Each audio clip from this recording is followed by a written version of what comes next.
Buenas noches, iniciamos con una historia que conmueve y a la vez indigna a todo México, un relato de valentía desesperada en el corazón de Uruapan, Michoacán. ¿Qué harías si un grupo de hombres armados llegara a tu negocio exigiéndote dinero cada semana, amenazando con quemar todo lo que has construido durante años si te niegas? Esta es la terrible realidad que enfrentan miles de comerciantes en México. Pero la historia que estás por descubrir es diferente, porque un hombre decidió que el miedo no gobernaría su vida. Quédate hasta el final de este video, porque te revelaré cómo terminó esta increíble historia de valentía que conmovió a todo un país y que tiene un giro que jamás esperarías. En las calles empedradas de Uruapan, Michoacán, donde el aroma a pan recién horneado se mezcla con el olor de los aguacates que han hecho famosa a esta región, se encuentra una panadería que a simple vista parece igual a cualquier otra. Sus paredes encaladas, su vitrina modesta exhibiendo conchas, cuernitos y bolillos dorados, y su letrero desgastado por el sol no revelan nada extraordinario.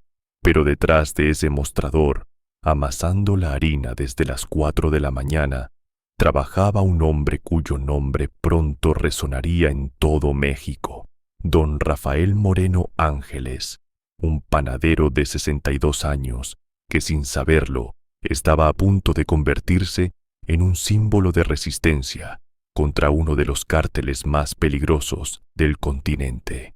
La mañana del martes 13 de agosto de 2019 comenzó como cualquier otra para don Rafael. El despertador sonó a las 3:30 de la madrugada, como había ocurrido durante los últimos 37 años desde que abrió su panadería. Su esposa, doña Alma, ya estaba despierta preparando el café de olla que ambos compartirían antes de comenzar la jornada.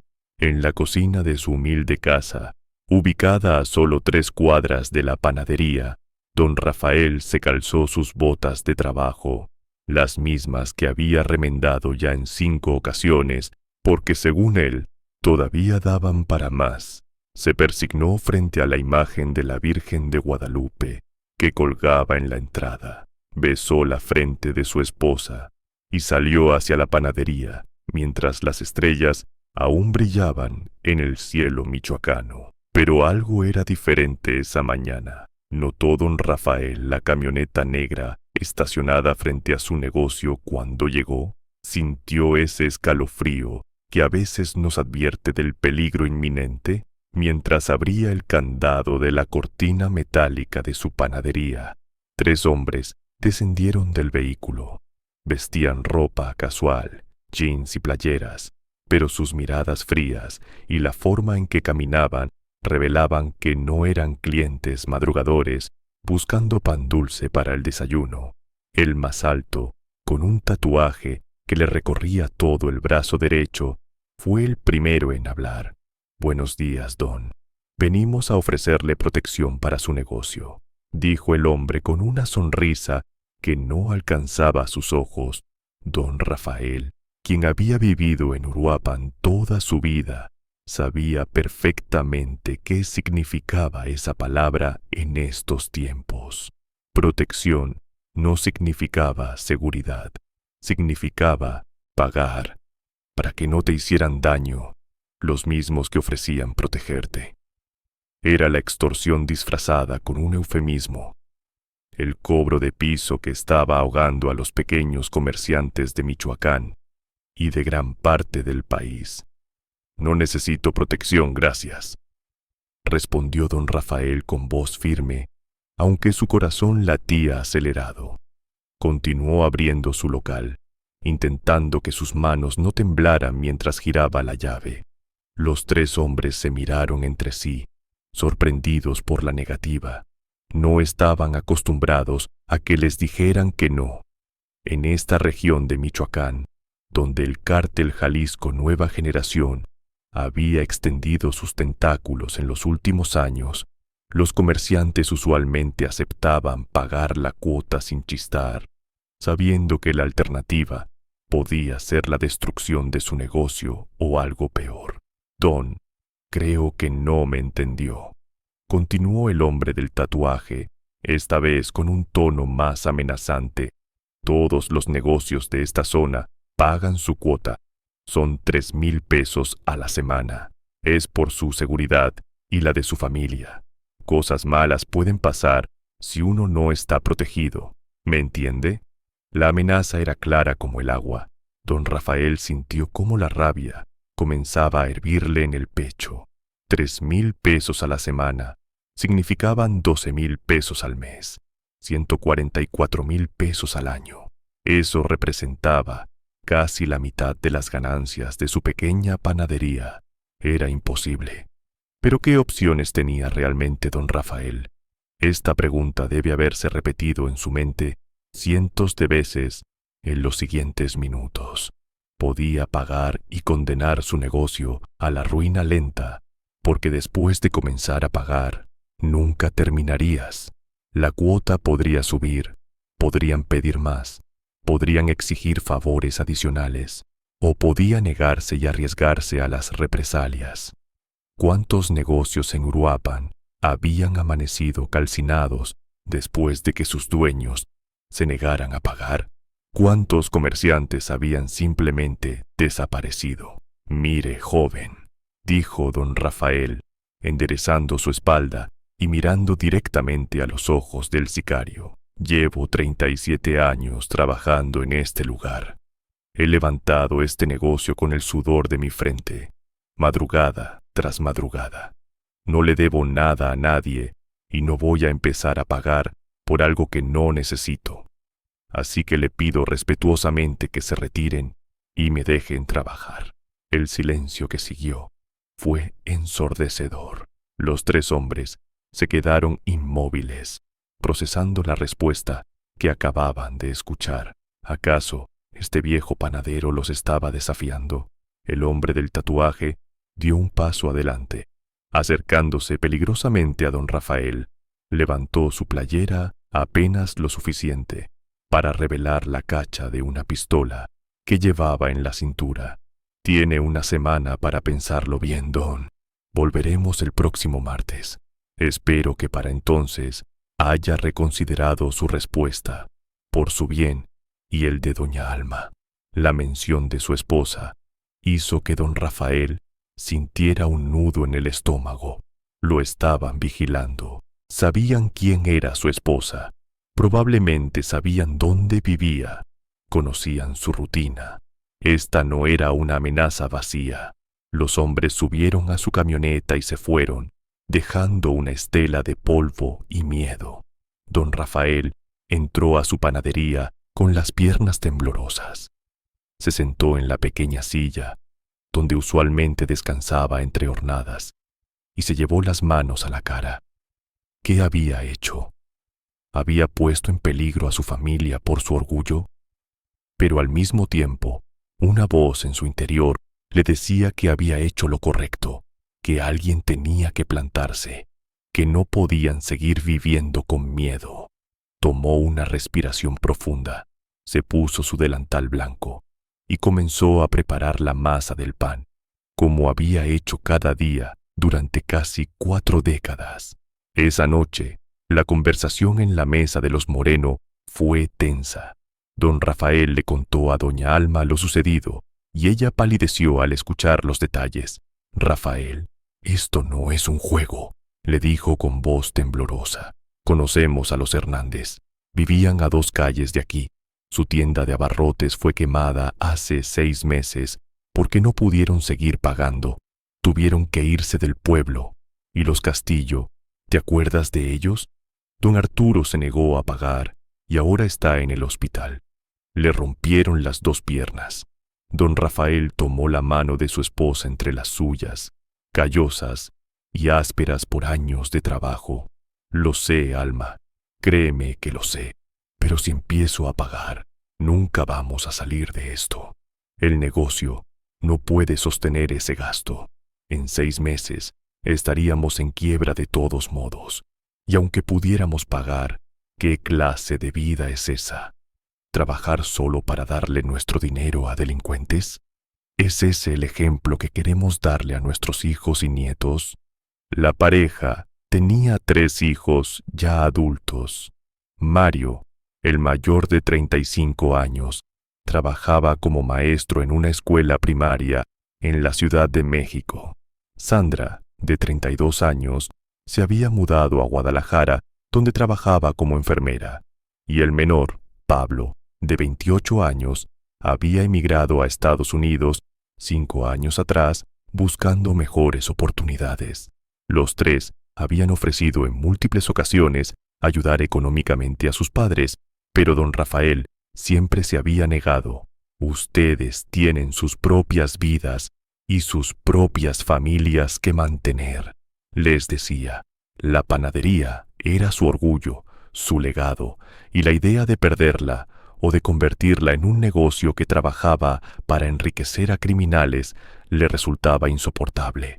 Pero, ¿cómo podía un simple panadero enfrentarse a uno de los cárteles más poderosos de México? El Cártel Jalisco Nueva Generación, conocido por sus siglas CJNG, no era cualquier grupo criminal. Fundado alrededor del año 2010, en menos de una década, se había convertido en una de las organizaciones de narcotráfico más grandes y violentas, no solo de México, sino del mundo entero, con presencia en al menos 22 de los 32 estados del país y con operaciones que se extendían a Estados Unidos, Europa, Asia y Sudamérica. El CJNG era conocido por su brutalidad extrema y su estrategia de expansión agresiva. En Michoacán, particularmente en la región de Uruapan, el CJNG había estado disputando territorio con grupos criminales locales durante años. La violencia resultante había convertido a este hermoso estado, conocido por sus aguacates, su mariposa monarca y sus tradiciones purépechas, en uno de los más peligrosos del país. Los enfrentamientos entre cárteles rivales, los asesinatos, las desapariciones y las extorsiones se habían convertido en parte de la vida cotidiana para los habitantes de Uruapan. Muchos negocios habían cerrado, muchas familias habían huido, y los que se quedaban lo hacían viviendo con un miedo constante. La extorsión o cobro de piso se había convertido en una fuente importante de ingresos para estos grupos criminales. Ya no se conformaban únicamente con el narcotráfico. Ahora extorsionaban a comerciantes, agricultores, ganaderos, transportistas e incluso a vendedores ambulantes. Desde el dueño de una gran empresa aguacatera hasta el señor que vendía elotes en la esquina, todos eran objetivos potenciales. Y quien se negaba a pagar enfrentaba consecuencias que iban desde la golpiza hasta el incendio de su negocio, el secuestro de familiares o simplemente la muerte. Pero ¿por qué el gobierno no hacía nada? Esta era la pregunta que se hacían miles de ciudadanos en Michoacán y en todo México. La respuesta era compleja y dolorosa. En muchas zonas, los cárteles habían infiltrado las instituciones gubernamentales. Policías municipales, estatales e incluso algunas autoridades federales estaban en la nómina del crimen organizado. Reportar una extorsión a la policía podía ser peligroso, porque no sabías si el oficial que tomaba tu denuncia le pasaría la información directamente a los criminales. Además, el sistema de justicia estaba rebasado y muchas veces era ineficiente. Los criminales eran arrestados solo para ser liberados días después por falta de pruebas o por la corrupción de algún juez o ministerio público. En este contexto de impunidad y miedo, don Rafael se encontraba en una encrucijada. Durante los siguientes 6 días, apenas durmió. Cada ruido en la noche lo despertaba. Cada camioneta que se estacionaba cerca de su casa o de su panadería lo ponía en alerta. Su esposa tampoco dormía bien. Habían hablado con sus hijos por teléfono y todos le suplicaban que pagara la extorsión o que mejor cerrara el negocio y se fuera a vivir con alguno de ellos fuera de Uruapan. «Papá, ningún negocio vale tu vida», le había dicho su hijo Mario con voz entrecortada. «Véndelo, ciérralo, haz lo que sea, pero no te enfrentes a esa gente». Don Rafael escuchaba a sus hijos y entendía su preocupación, pero algo dentro de él se resistía a ceder. No era solo terquedad o orgullo, aunque probablemente había algo de eso también. Era algo más profundo. Era la sensación de que si él cedía, si permitía que el miedo gobernara sus decisiones, entonces los criminales habrían ganado completamente. Era la convicción de que alguien, en algún momento, tenía que decir «hasta aquí». ¿Qué pasó por la mente de don Rafael durante esos 6 días? Mientras amasaba el pan, mientras atendía a sus clientes habituales que llevaban años comprándole, mientras veía a los niños del barrio presionar sus narices contra su vitrina, mirando las roscas y los cochinitos de piloncillo, pensaba en el México que había conocido en su juventud y en el México que estaba dejando a sus nietos. Recordaba cuando Uruapan era un lugar tranquilo, donde los niños jugaban en las calles sin supervisión, y donde la mayor preocupación de un comerciante era si vendería toda su mercancía antes de que se echara a perder. El lunes 12 de agosto de 2019, un día antes de que volvieran los extorsionadores, don Rafael tomó una decisión. Se levantó más temprano de lo usual, a las 2 de la mañana, y se arrodilló frente al pequeño altar que tenía en su habitación. Rezó durante casi 1 hora, pidiendo protección, pidiendo sabiduría, pidiendo valor. Cuando terminó de rezar, sintió una calma extraña, una sensación de paz que no había experimentado en toda la semana. Se paró, se vistió y se dirigió a la panadería, pero esta vez llevaba algo consigo que nunca antes había llevado a su trabajo. Su padre, don Roberto Moreno, que había fallecido 15 años atrás, había sido policía municipal en Uruapan durante 25 años. Cuando se retiró del servicio, le habían permitido quedarse con su arma reglamentaria, una pistola calibre 38 que don Roberto había mantenido meticulosamente limpia y aceitada durante toda su jubilación.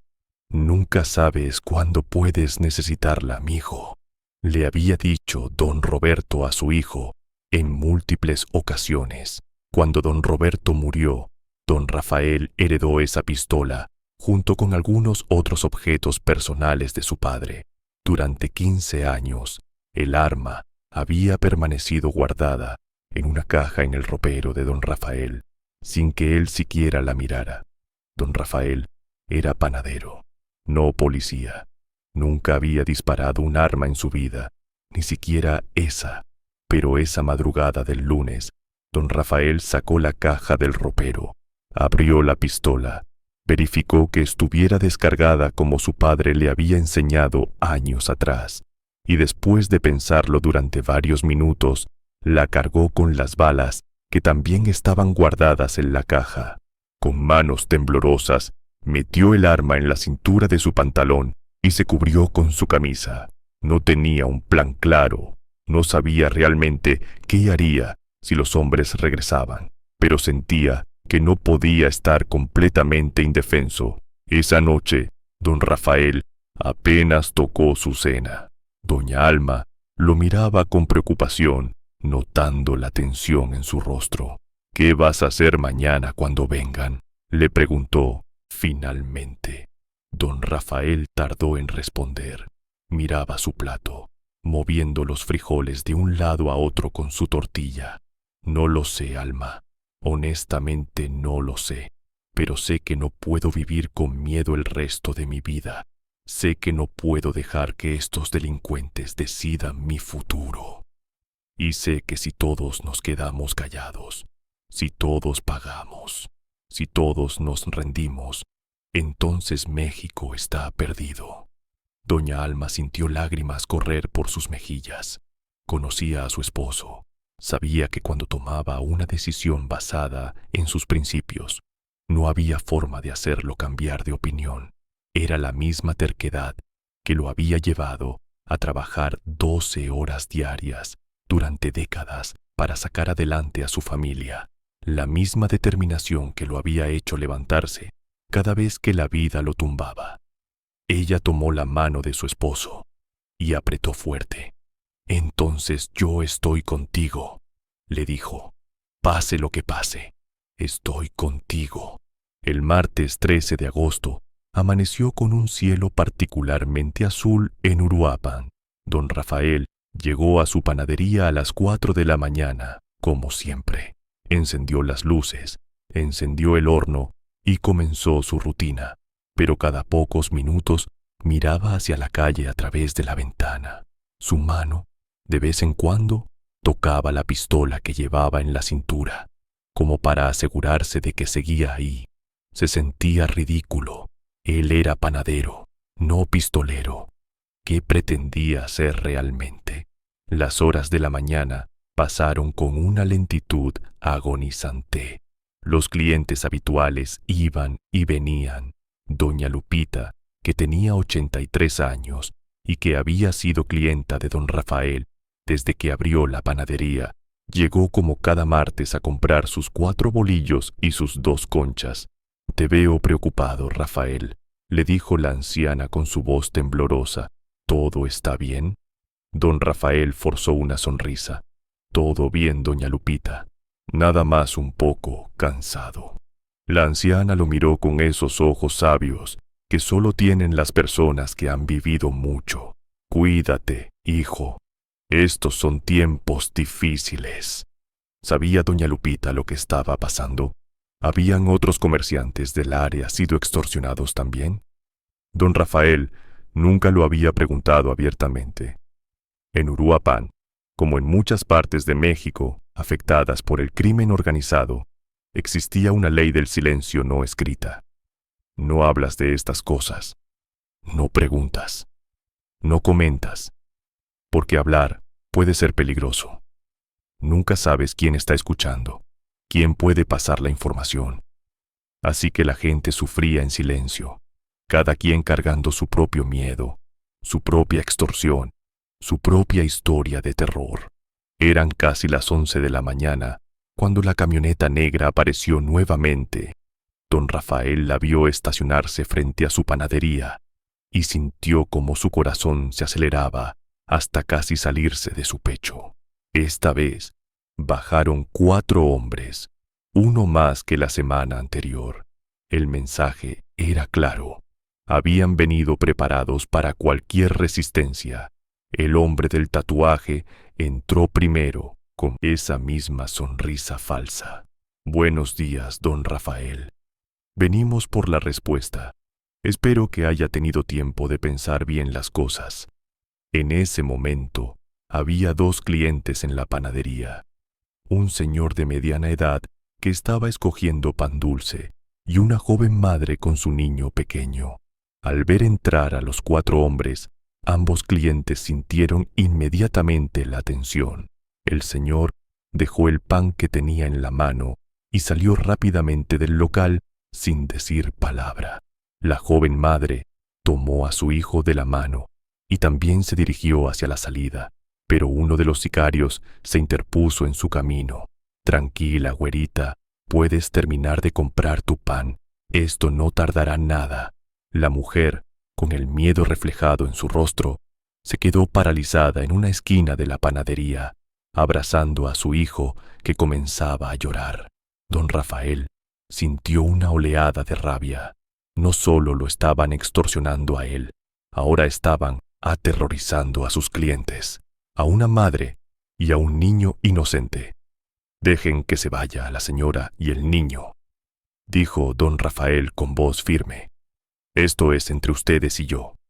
El hombre del tatuaje miró a la mujer y con un gesto de la cabeza le indicó que podía irse. Ella prácticamente corrió hacia la puerta, cargando a su hijo. Cuando salió, uno de los sicarios cerró la puerta de la panadería y puso el seguro. Ahora don Rafael estaba solo con 4 criminales armados. «Bueno, don, ahora que estamos más cómodos, ¿tiene nuestro dinero?» «No tengo su dinero», respondió don Rafael, «porque no les debo nada».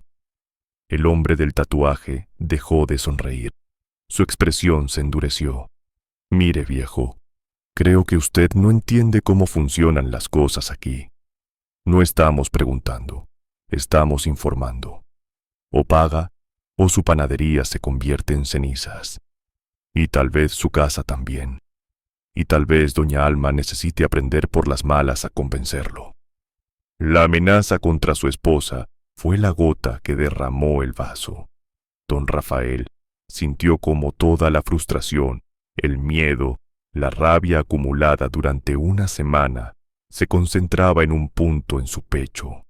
Sin pensarlo mucho, porque si lo hubiera pensado, probablemente no lo habría hecho, sacó la pistola de su cintura y la apuntó hacia el hombre del tatuaje. «Fuera de mi negocio». Ahora, el silencio que siguió fue absoluto. Los 4 sicarios se quedaron congelados, sin poder creer lo que estaban viendo. Este viejo panadero los estaba apuntando con una pistola. Durante unos segundos, que parecieron eternos, nadie se movió. Entonces, el hombre del tatuaje comenzó a reírse. «¿En serio, don? ¿Usted cree que nos va a asustar con esa reliquia? Siquiera sabe cómo disparar esa cosa». Uno de los otros sicarios comenzó a llevar su mano hacia su propia arma. Y aquí es donde la historia toma un giro que nadie, ni siquiera el propio don Rafael, esperaba. En un acto que después él mismo describiría como puro instinto de supervivencia, don Rafael apretó el gatillo. El estruendo del disparo en el espacio cerrado de la panadería fue ensordecedor. La bala impactó en el hombro del hombre del tatuaje, quien gritó de dolor y cayó al suelo. ¿Había don Rafael planeado disparar? ¿Fue un acto deliberado o su dedo simplemente reaccionó ante la percepción de peligro inminente? Estas preguntas se las haría después él mismo cientos de veces. En el momento, actuó por puro instinto, y ahora, con uno de los sicarios sangrando en el piso de su panadería y los otros 3 sacando sus propias armas, don Rafael se dio cuenta de que había cruzado un punto de no retorno. Lo que sucedió en los siguientes segundos fue caótico. Los 3 sicarios restantes abrieron fuego. Don Rafael se lanzó detrás del mostrador mientras las balas destrozaban su vitrina de vidrio, perforaban las paredes, hacían explotar bolsas de harina. El olor a pólvora se mezcló con el aroma dulce del pan. Don Rafael, agachado detrás del mostrador, que ahora tenía varios agujeros de bala, levantó su pistola y disparó 2 veces más en dirección a los atacantes, sin realmente apuntar, solo intentando defenderse. Un grito indicó que al menos uno de sus disparos había dado en el blanco. Después, el sonido más hermoso que don Rafael había escuchado en su vida. Sirenas policiales acercándose rápidamente.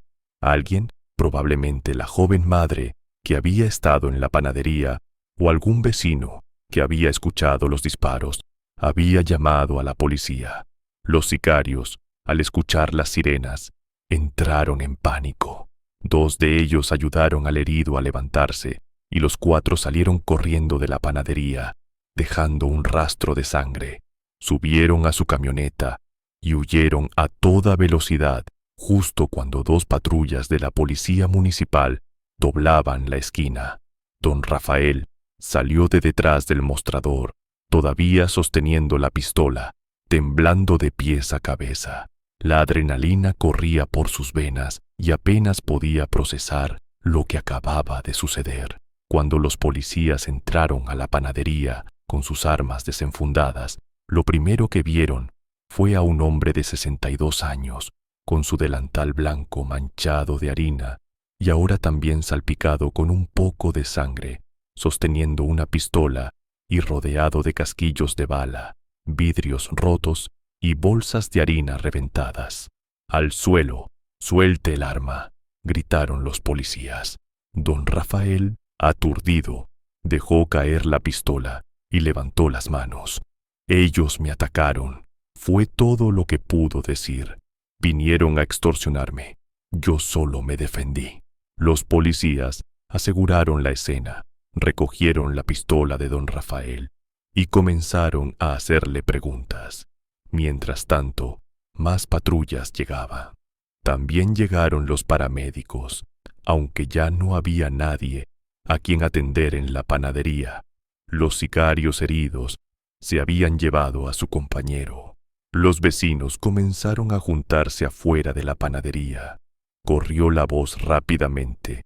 Don Rafael se enfrentó a balazos con los extorsionadores. La gente no podía creerlo. El tranquilo panadero que conocían desde hacía décadas, el señor que siempre tenía una sonrisa para todos, que le regalaba pan a los niños pobres del barrio, se había enfrentado a sicarios del cártel. Algunos lo veían como un acto de valentía increíble. Otros pensaban que había firmado su sentencia de muerte.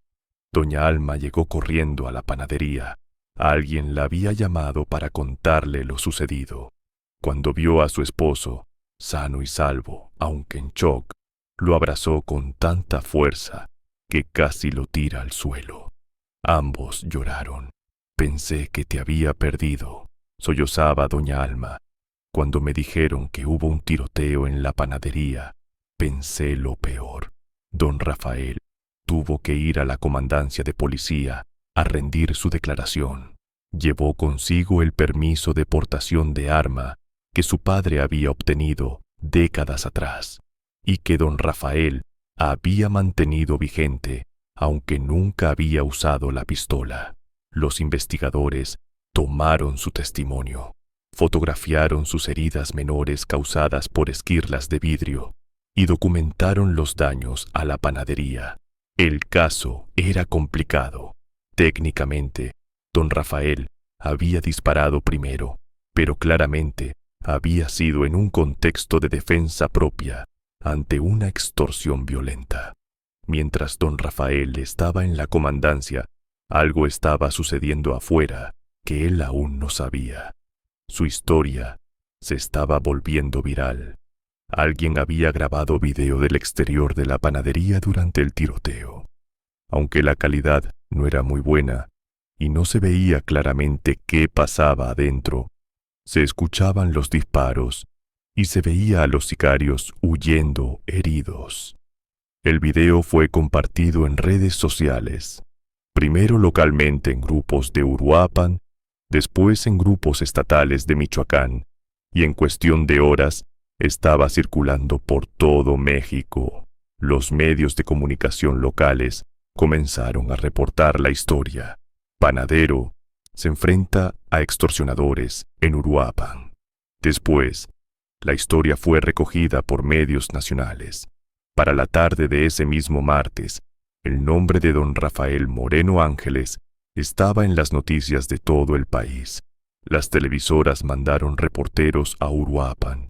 Los periodistas entrevistaban a los vecinos de don Rafael, quienes lo describían como un hombre trabajador, honesto, respetado en la comunidad. La reacción en redes sociales fue masiva. Miles de personas compartían la historia con mensajes de apoyo. «Por fin alguien se defiende», escribían algunos. «Este señor es un héroe», decían otros. Surgieron hashtags como Fuerza Don Rafael y Panadero Justiciero.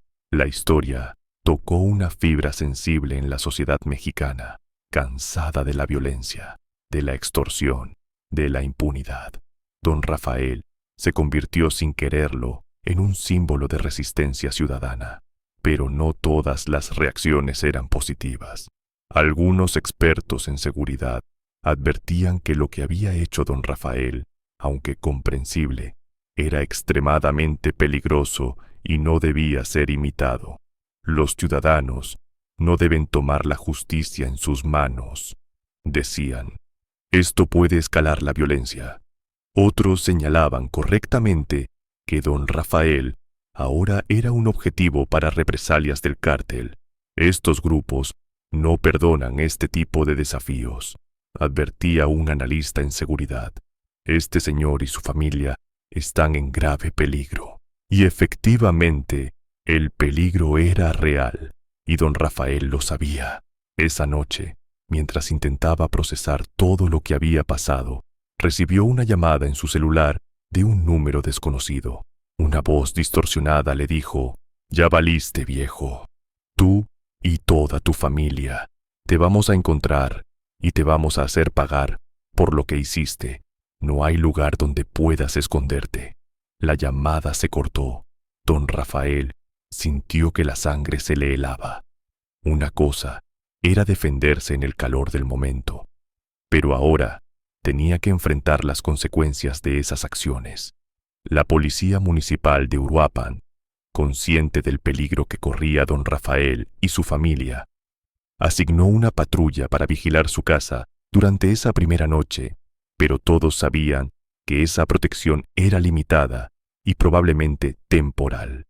Los recursos policiales eran escasos y las prioridades muchas.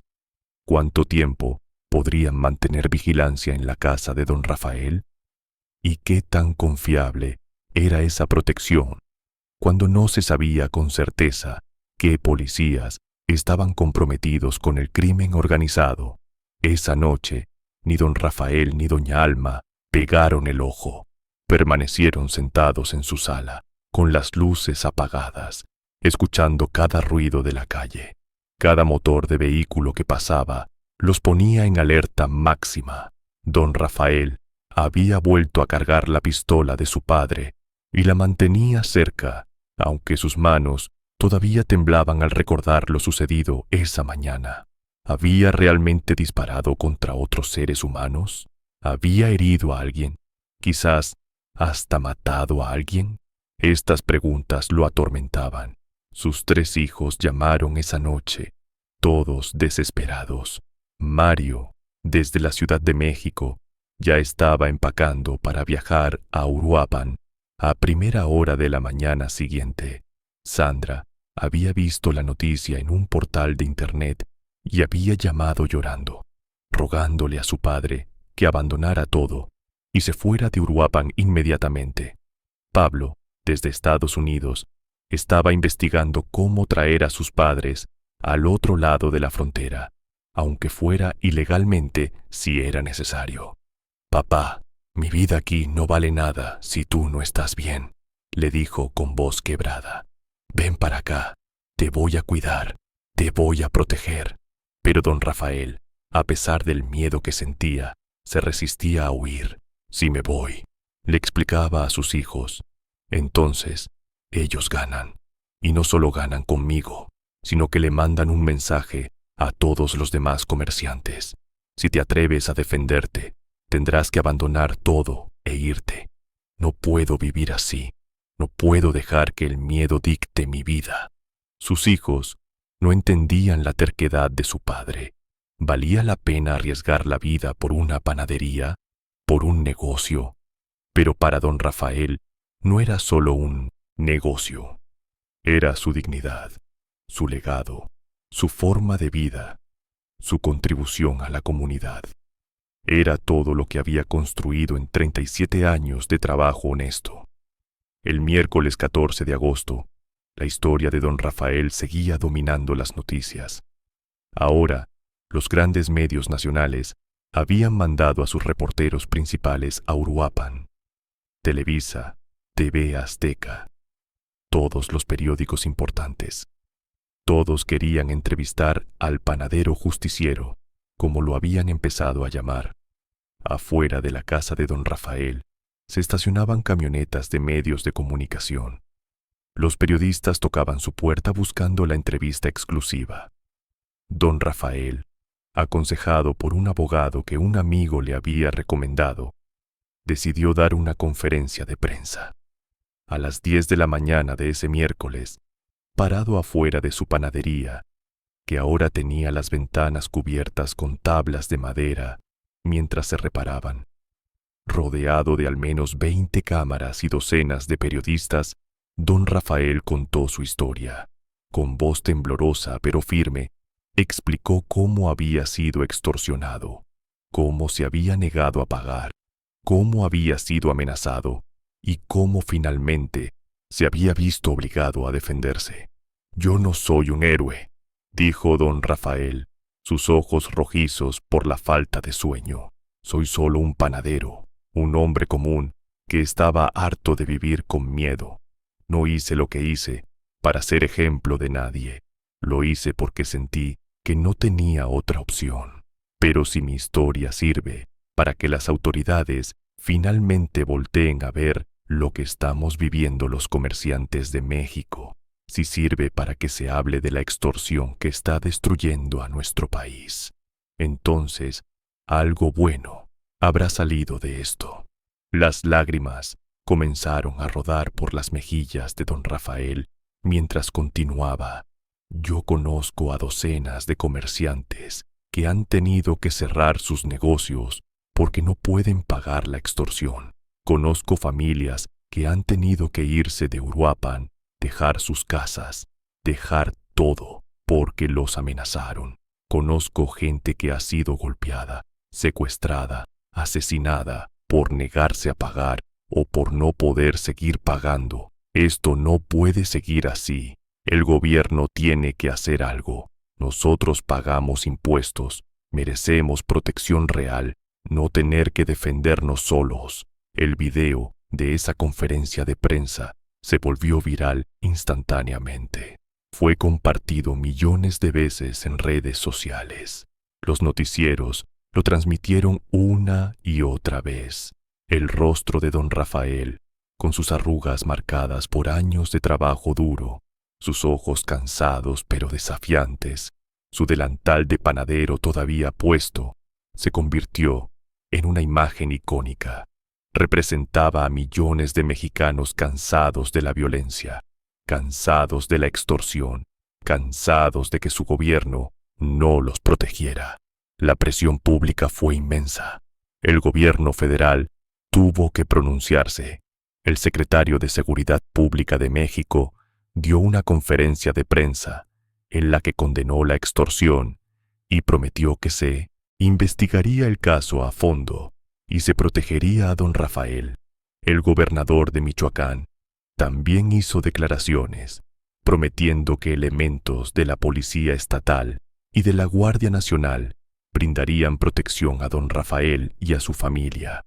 El presidente de México, en su conferencia matutina, fue preguntado sobre el caso y expresó su solidaridad con don Rafael, aunque también advirtió sobre los peligros de la autodefensa.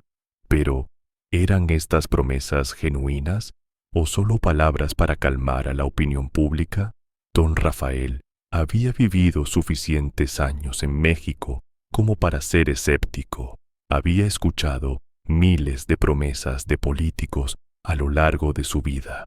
Había visto cómo la violencia escalaba año tras año, a pesar de todas las estrategias de seguridad que se anunciaban con bombos y platillos. ¿Realmente esta vez sería diferente? La respuesta comenzó a vislumbrarse cuando el jueves 15 de agosto, elementos de la Guardia Nacional llegaron a Uruapan específicamente para proteger a don Rafael. Una unidad de 8 guardias nacionales fuertemente armados se estacionó permanentemente afuera de su casa. Otros elementos patrullaban la zona de su panadería. Era una protección que ningún otro comerciante extorsionado en México había recibido jamás, pero don Rafael la había obtenido porque su caso se había vuelto tan público que el gobierno no podía darse el lujo de que algo le pasara. Sin embargo, esta protección también generó resentimiento y críticas.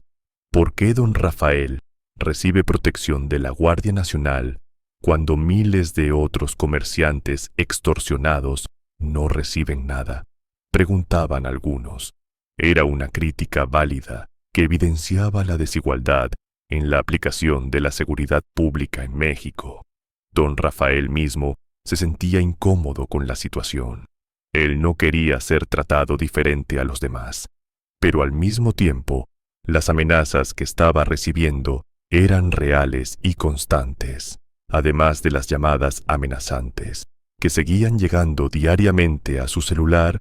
Comenzaron a aparecer narcomantas en diversos puntos de Uruapan. Estas lonas con mensajes pintados, típicamente usadas por los cárteles para comunicarse entre ellos o para amenazar, ahora mencionaban a don Rafael por nombre. El viejo panadero y su familia van a pagar, decía una. Otra era aún más explícita y perturbadora. Don Rafael, tus hijos y tus nietos van a llorar tu muerte. Los mensajes eran claros.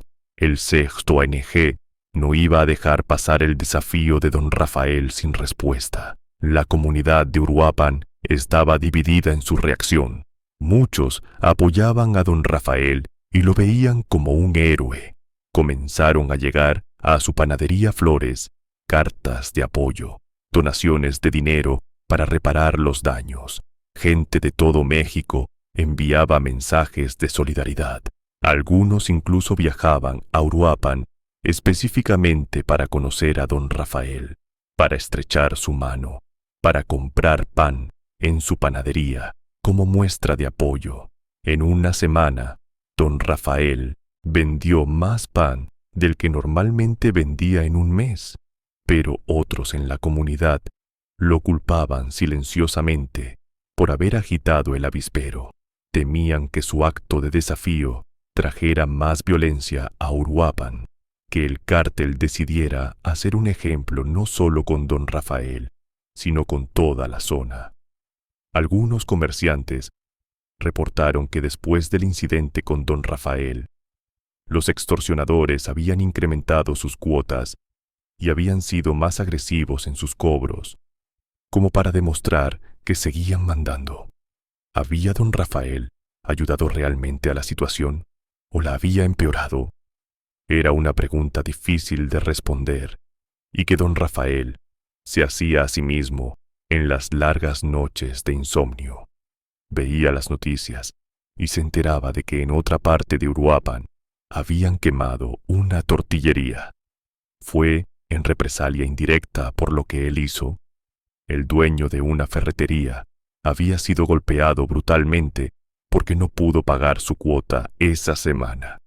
Estaban los extorsionadores siendo más violentos porque querían demostrar que el acto de don Rafael no había cambiado nada. El peso de estas posibilidades agobiaba a don Rafael. Su hijo Mario había llegado de la Ciudad de México y estaba quedándose con sus padres. Él también trataba de convencer a don Rafael de que cerrara la panadería, al menos temporalmente, y se escondiera hasta que las cosas se calmaran. Papá, tienes guardias nacionales afuera de la casa ahora, pero ¿por cuánto tiempo? ¿En un mes? ¿En 2 meses? Cuando tu historia ya no sea noticia, ¿crees que van a seguir aquí? Y cuando se vayan, ¿qué vas a hacer? Don Rafael sabía que su hijo tenía razón. La protección que ahora tenía era temporal, sostenida únicamente por el interés mediático en su caso. En el momento en que dejara de ser noticia, esa protección desaparecería, y entonces quedaría completamente vulnerable ante un cártel que no olvida y que necesitaba hacer un ejemplo de él para mantener su autoridad sobre otros comerciantes. ¿Cuál era entonces la salida? Mientras don Rafael lidiaba con estas preguntas existenciales, algo estaba sucediendo detrás de cámaras que él desconocía. El caso había llamado la atención no solo de los medios y del público en general, sino también de las autoridades de investigación.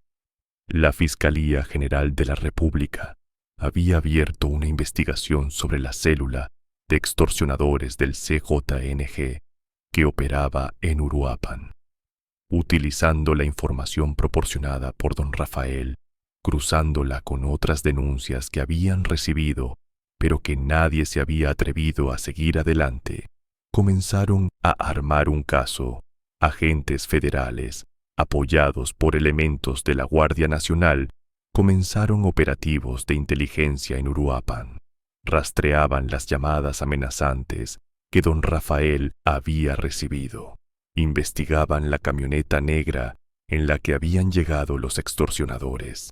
Buscaban en hospitales y clínicas clandestinas por los heridos del tiroteo.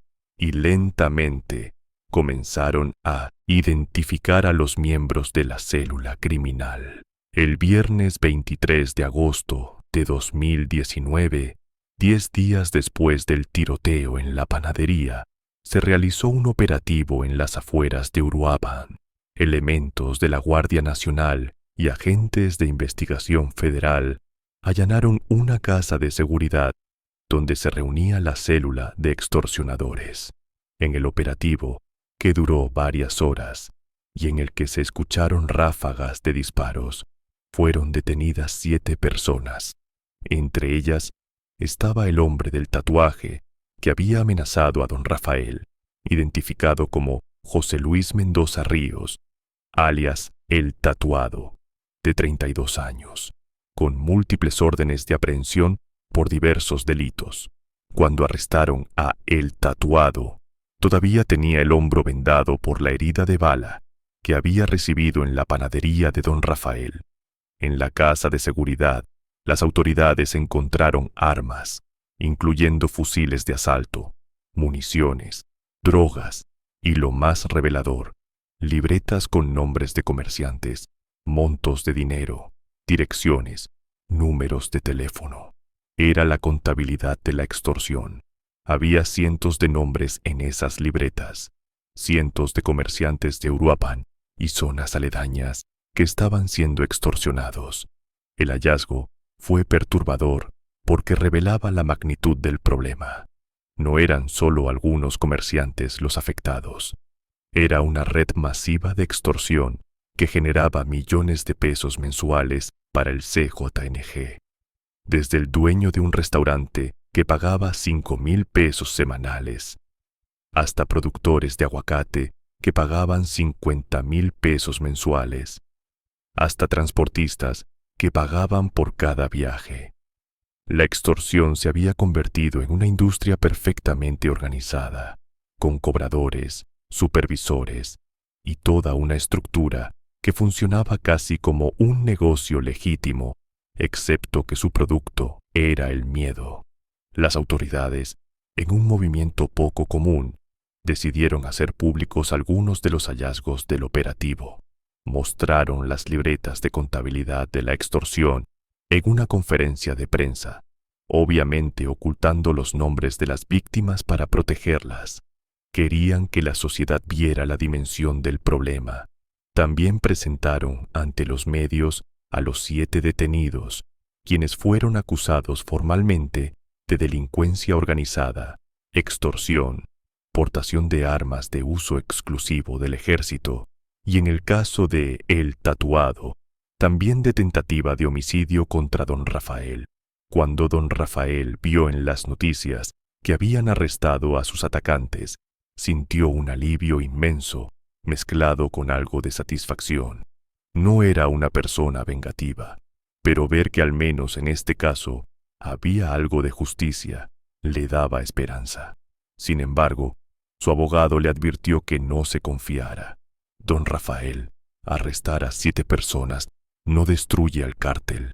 Ellos tienen miles de miembros. Estos pueden ser reemplazados mañana mismo.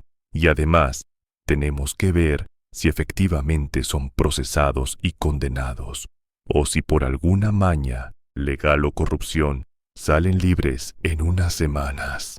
El abogado tenía razón en ser cauteloso. El sistema de justicia en México tenía un índice de impunidad superior al 95%, es decir, de cada 100 delitos cometidos, solo 5 resultaban en condenas.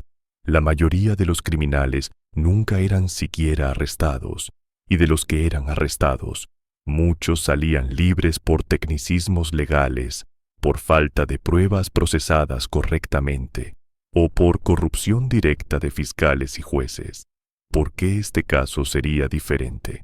Pero resulta que la presión pública y mediática es un factor poderoso, con todo México viendo el caso, con organizaciones internacionales de derechos humanos poniendo atención, con medios extranjeros reportando la historia del panadero mexicano que se enfrentó al cártel.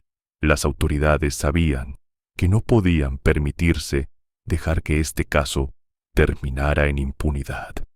Había demasiado en juego, demasiados ojos observando. El proceso legal avanzó con una rapidez inusual para los estándares mexicanos. En menos de un mes, los 7 detenidos fueron formalmente procesados. Se les negó la libertad bajo fianza, debido a la gravedad de los delitos y al riesgo de fuga. Comenzó el juicio, que normalmente tomaría años, pero que en este caso estaba siendo acelerado. Don Rafael tuvo que testificar, tuvo que revivir el trauma del tiroteo, pero lo hizo porque sabía que era necesario. Durante su testimonio en la corte, don Rafael vio directamente a los ojos a El Tatuado y a los otros acusados. Eran hombres jóvenes, la mayoría entre 25 y 35 años. ¿Cómo habían terminado en esta vida? ¿Qué circunstancias los habían llevado a convertirse en extorsionadores, en amenazar y violentar a gente trabajadora? Don Rafael sintió una mezcla de rabia y tristeza. Rabia por lo que le habían hecho, por lo que le hacían a cientos de personas. Tristeza porque representaban una generación perdida, jóvenes que en un México diferente podrían haber sido personas productivas. Mientras el juicio avanzaba, la vida en Uruapan lentamente intentaba volver a la normalidad. Don Rafael había reabierto su panadería a finales de agosto. Con el dinero de las donaciones que había recibido, pudo reparar los daños, reemplazar la vitrina de vidrio, reparar las paredes baleadas, comprar nueva harina y material de trabajo. La Guardia Nacional seguía patrullando la zona, aunque con menos frecuencia que al principio. Las amenazas telefónicas habían disminuido después del operativo en que arrestaron a los extorsionadores, aunque no habían cesado completamente. Pero algo había cambiado en Uruapan y en don Rafael. El ambiente de miedo que había dominado a la ciudad por años comenzaba a resquebrajarse, al menos un poco. Otros comerciantes, inspirados por el ejemplo de don Rafael, y viendo que era posible obtener justicia, comenzaron a denunciar las extorsiones de las que eran víctimas. La Fiscalía de Michoacán reportó un incremento del 300% en denuncias de extorsión en el mes siguiente al incidente de don Rafael. Claro, esto también significaba que antes casi nadie denunciaba por miedo. Se formó en Uruapan una asociación de comerciantes víctimas de extorsión. Don Rafael fue invitado a ser parte de ella, aunque inicialmente dudó. No se veía a sí mismo como líder de ningún movimiento, solo quería volver a su vida normal de panadero, pero comprendió que ya no podía simplemente volver a como eran las cosas antes. Su acto de resistencia había encendido algo, había generado expectativas, había dado esperanza a otros. Tenía cierta responsabilidad de seguir adelante. La Asociación de Comerciantes comenzó a trabajar con autoridades y con organizaciones de la sociedad civil para crear programas de denuncia segura, para presionar por mejor protección policial, para exigir reformas al sistema de justicia. Era un trabajo lento y frustrante, con muchos obstáculos, pero al menos era algo. Al menos ya no estaban todos sufriendo en silencio y aislamiento. En octubre de 2019, 2 meses después del tiroteo, Don Rafael fue invitado a la Ciudad de México para participar en un foro nacional sobre extorsión y seguridad ciudadana. Nunca en su vida se había imaginado que estaría sentado en un panel junto a funcionarios del gobierno federal, académicos y activistas de derechos humanos, hablando frente a cientos de personas sobre su experiencia. Se sentía fuera de lugar con su ropa sencilla, en medio de tanta gente vestida formalmente, pero cuando tomó el micrófono y comenzó a hablar, su voz resonó con una autenticidad que ningún discurso ensayado podría igualar. «Yo solo quería hacer pan», dijo don Rafael, su voz amplificada, llenando el auditorio. «Levantarme cada día, hacer pan honesto, venderlo a precio justo, y con eso mantener a mi familia. No pedía más. Pero resulta que en el México de hoy, ese sueño tan simple es casi imposible para muchos. Los delincuentes nos han robado no solo nuestro dinero, sino nuestra paz, nuestra libertad, nuestra dignidad. Y lo peor es que por mucho tiempo todos sentíamos que no había nada que pudiéramos hacer al respecto». Hubo un silencio profundo en el auditorio mientras don Rafael continuaba. «Lo que yo hice, enfrentarme a los extorsionadores, no lo recomiendo. Tuve suerte de no morir ese día. Tuve suerte de que llegara la policía a tiempo. Tuve suerte de que mi historia se volviera noticia y eso me dio cierta protección. Pero ¿qué pasa con los miles de comerciantes que no tienen esa suerte? ¿Qué pasa con la señora que vende tamales en la esquina y le cobran 100 pesos a la semana? ¿Con el taxista que tiene que dar parte de sus ganancias diarias? ¿Con el campesino que le roban su cosecha? Ellos no pueden enfrentarse, no pueden defenderse, solo pueden sufrir en silencio o huir». Las palabras de don Rafael conmovieron a la audiencia. Varios periodistas que cubrían el evento tenían lágrimas en los ojos, porque don Rafael estaba articulando algo que millones de mexicanos sentían, pero que rara vez era expresado tan claramente en estos espacios de poder. Después del foro, don Rafael fue rodeado por personas que querían estrechar su mano, que querían contarle sus propias historias de extorsión y violencia, que querían decirle que él les había dado esperanza. De regreso en Uruapan, la vida continuaba con su nueva normalidad. Don Rafael seguía horneando pan cada madrugada. Doña Alma seguía ayudándole en la panadería. Sus clientes habituales regresaban y también llegaban clientes nuevos, gente que quería apoyar al panadero justiciero. Algunos días, don Rafael vendía todo su pan antes del mediodía y tenía que hornear más tandas. Era irónico que la peor experiencia de su vida hubiera resultado en el mejor momento económico de su panadería. En diciembre de 2019, 4 meses después del tiroteo, llegaron noticias del juicio. Los 7 acusados habían sido declarados culpables de todos los cargos. El tatuado recibió una sentencia de 40 años de prisión. Los otros recibieron entre 20 y 35 años. Era una victoria significativa en un país donde la impunidad era la norma. Don Rafael recibió la noticia con alivio, pero sin euforia. Sabía que estos 7 hombres en prisión no resolverían el problema de fondo. El CJNG seguía operando, seguía extorsionando, seguía sembrando violencia. Pero al menos, en este caso, en su caso, había habido justicia. Las amenazas contra don Rafael disminuyeron después de las sentencias, aunque nunca cesaron completamente.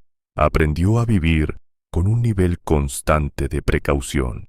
Ya no abría la panadería tan temprano como antes. Ahora esperaba hasta que amaneciera. Variaba sus rutas entre su casa y el negocio. Mantenía la pistola de su padre cerca, aunque esperaba nunca tener que usarla de nuevo. La Guardia Nacional eventualmente se retiró como su hijo Mario había predicho, pero la policía municipal mantenía patrullaje regular por la zona, más de lo que solía haber antes. La historia de don Rafael trascendió México. Medios internacionales reportaron sobre el panadero que se enfrentó al cártel.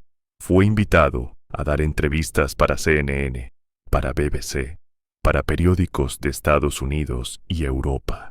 Su historia fue vista como un símbolo de la crisis de seguridad en México, pero también como un testimonio de la resiliencia del ciudadano común.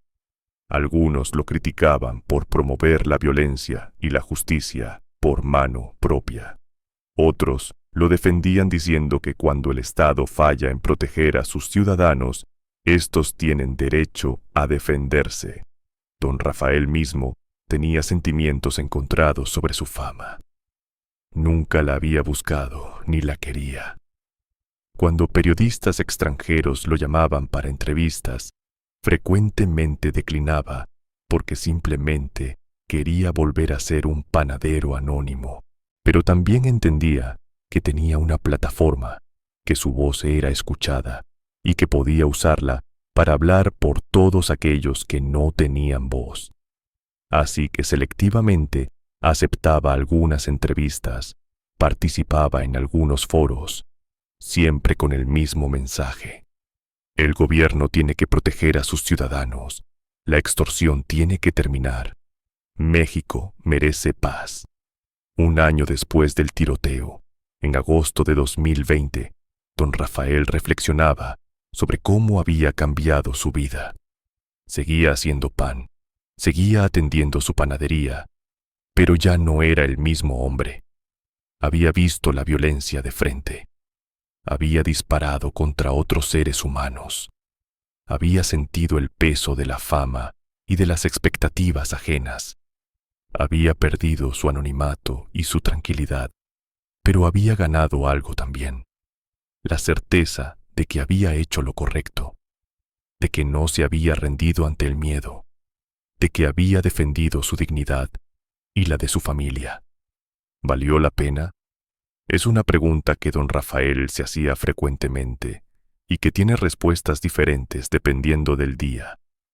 Hay días en que la ansiedad lo agobia, en que cualquier carro que pasa muy lento frente a su casa lo pone nervioso, en que quisiera poder retroceder el tiempo y simplemente pagar la extorsión para evitar todo esto. Pero hay otros días en que recibe un mensaje de un comerciante que se atrevió a denunciar gracias a su ejemplo, o cuando lee que arrestaron a más extorsionadores, o cuando simplemente ve a sus nietos jugar y piensa que quizás, solo quizás, está dejándoles un México ligeramente mejor. La panadería de don Rafael todavía existe hoy, en esa misma calle de Uruapan. Si visitas la ciudad y preguntas por la panadería del panadero justiciero, la gente te puede dar indicaciones. Don Rafael, ahora con 65 años, sigue horneando pan cada mañana, aunque últimamente su hijo Mario se ha mudado de regreso a Uruapan para ayudarle más con el negocio pesado. Las ventanas tienen rejas ahora, algo que don Rafael nunca quiso, pero que aceptó por insistencia de su familia. Hay cámaras de seguridad, otra concesión a la nueva realidad. Los clientes siguen llegando, atraídos tanto por la historia como por la calidad del pan que don Rafael y su familia han perfeccionado durante décadas. En las paredes de la panadería, don Rafael colgó algunas de las cartas de apoyo que recibió de todo México y del mundo. También hay fotografías, una de él con el gobernador de Michoacán, otra del foro en Ciudad de México, una más de cuando una organización de derechos humanos le dio un reconocimiento. No las puso por vanidad, sino como recordatorio de que no está solo, de que su lucha representó algo más grande que él mismo. Si le preguntas directamente a don Rafael si recomienda que otros hagan lo que él hizo, te responderá con honestidad brutal: no. Es demasiado peligroso. Lo que yo hice fue desesperación, no valentía. Si existe cualquier otra opción, tómala. Denuncia, busca ayuda, aléjate si es necesario, pero no te enfrentes solo a estos criminales porque probablemente no vivirás para contarlo. Yo tuve una suerte extraordinaria. Pero entonces, después de una pausa, agrega, pero tampoco vivamos de rodillas. Denunciemos, organicémonos, exijamos a nuestro gobierno que haga su trabajo. El silencio y el miedo son lo que les da poder. La historia de don Rafael Moreno Ángeles, el panadero justiciero de Uruapan, es una historia compleja que no tiene un final completamente feliz ni completamente triste. Es una historia que habla de valentía y desesperación, de resistencia y consecuencias, de justicia y sus límites. Es una historia que refleja el México actual, un país con ciudadanos extraordinarios viviendo en circunstancias que no deberían tener que enfrentar. Un país donde el heroísmo surge no porque se busque, sino porque las circunstancias lo demandan. Un país donde la esperanza y la desesperanza coexisten en cada esquina. Hoy, varios años después de aquel tiroteo que cambió su vida, don Rafael sigue horneando pan, sigue levantándose antes del amanecer, sigue amasando la harina, sigue atendiendo a sus clientes con una sonrisa, sigue viviendo con precaución, pero sin permitir que el miedo lo paralice, y sigue siendo, para miles de personas que conocen su historia, un símbolo de que es posible resistir, es posible defenderse, es posible exigir dignidad, incluso en los tiempos más oscuros. Si has llegado hasta aquí en este video, te agradezco profundamente por tomarte el tiempo de escuchar esta historia. Dale like si la historia de don Rafael te conmovió o te hizo reflexionar. Comparte este video para que más personas conozcan las realidades que enfrentan miles de comerciantes en México y en otras partes del mundo. Y suscríbete a este canal si quieres seguir escuchando historias reales, historias de personas comunes que enfrentan circunstancias extraordinarias. Déjame en los comentarios qué piensas sobre la historia de don Rafael. ¿Hizo lo correcto? ¿Qué harías tú en su lugar? ¿Qué soluciones propones para el problema de la extorsión en México? Tu opinión importa y me encantaría leerla. Nos vemos en el próximo video.